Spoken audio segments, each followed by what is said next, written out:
A lot of people died.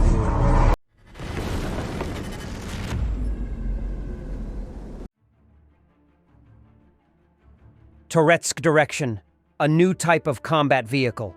Assault on Ukrainian positions. It's almost surreal. Russian troops have reportedly resorted to attacking on electric scooters due to severe equipment shortages. This absurd tactic highlights the dire state of their logistics and desperation, turning modern warfare into a bizarre spectacle more fitting for a comedy than a battlefield. Many friends died here. Avdiivka was very hard. My very first commander died here. His body was never found. The occupiers show the ruins of Avdiivka and recount how comrades fell at every corner. A lot of people died. It would have been very hard on her. Yes, it would have been very hard on her. My very first commander died here. They couldn't even find the case. Along with him, the kid from my son's squad, they called the 19-year-old son. He didn't serve his term. Came as a volunteer. He was killed 6 months later. Our own squad commander was also killed. What's the other one's name again? Slava. With the grenade launcher when they stormed the position. When the group was arriving in the large truck, there was a direct hit on the truck. 6 people. She was sitting there. 3 dead right on the spot. 2 were wounded, but their faces remained intact. A Russian BMP-1 detonated in the Pokrovsk direction after being hit by an FPV. Nearly every Russian armored vehicle in Ukraine faces destruction sooner or later due to advanced Ukrainian tactics and weapons like drones, javelins, and HIMARS. Dmitry Medvedev has posted a new update on his Telegram channel where he outlined a new red line. He stated that the transfer of nuclear weapons to Ukraine would be regarded as an attack on Russia. I've lost count of how many red lines this makes. American politicians and journalists are seriously discussing the consequences of transferring nuclear weapons to Kyiv.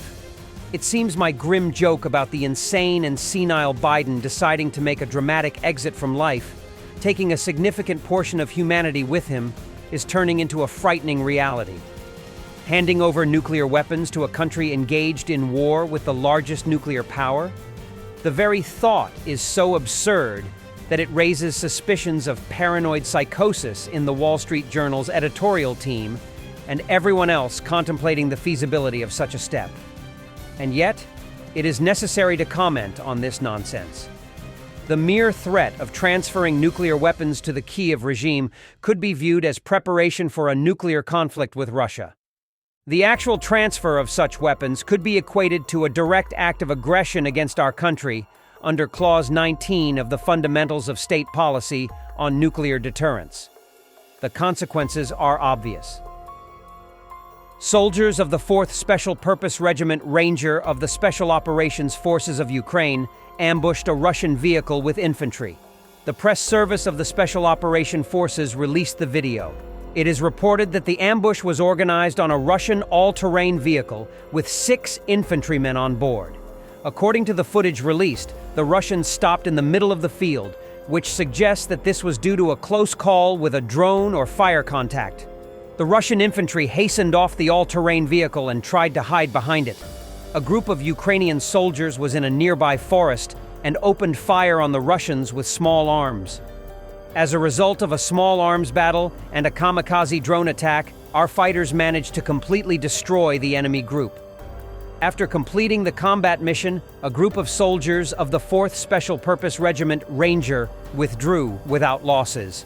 Soldiers of the Ukrainian Ranger Regiment have been equipped with modernized infantry fighting vehicles, armored Humvees, and other vehicles.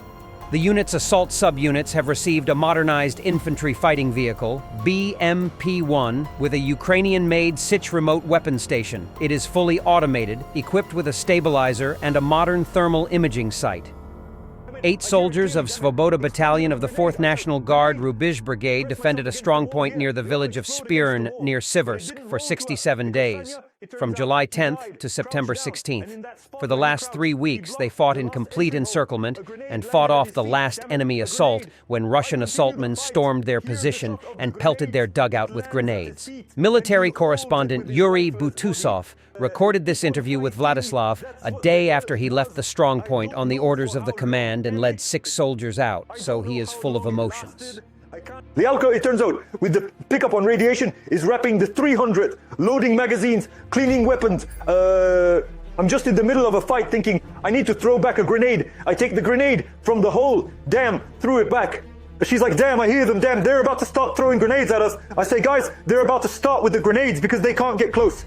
I hear the distinct explosion of this grenade. Damn it, I hear it clearly, damn it. Explosion of a grenade, I shout, grenade!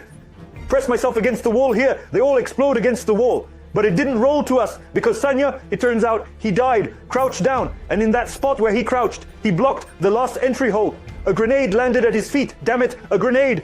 I continue the fight. Hear the shot of the grenade. It lands at his feet and he holds it with his lifeless body. I keep on fighting. That's what the hell it was. I don't know for how long. Damn it.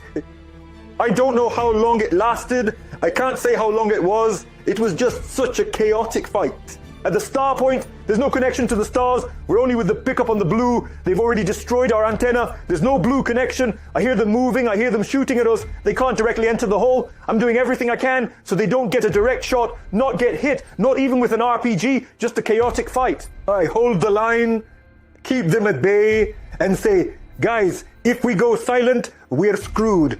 Rounds are being loaded. The AK is being cleaned. I see Roma applied a tourniquet on himself. I say, Lialka, wrap his arm. I see his arm. The bone isn't hit, but a bullet went through the arm, exited. In short, the arm's open from both sides. I say, wrap him up. He took out a bandage. I say, not with a bandage, the tourniquet.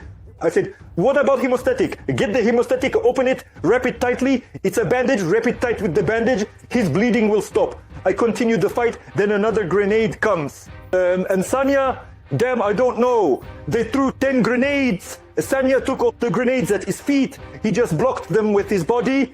Damn it, the grenades didn't reach us, you understand? Wow, damn. Brother, damn.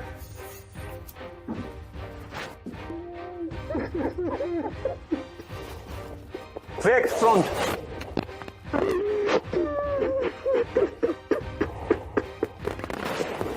Thank you, brother.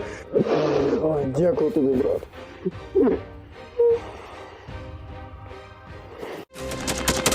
Thanks for watching, and don't forget to subscribe. Also, if you want to support Warthog Defense, please become our member and get early access to new videos, exclusive members-only videos, and become administrator in comment section. The membership link is in the description. Rescues every day. We had a guy last week at 6 rescues in 6 days.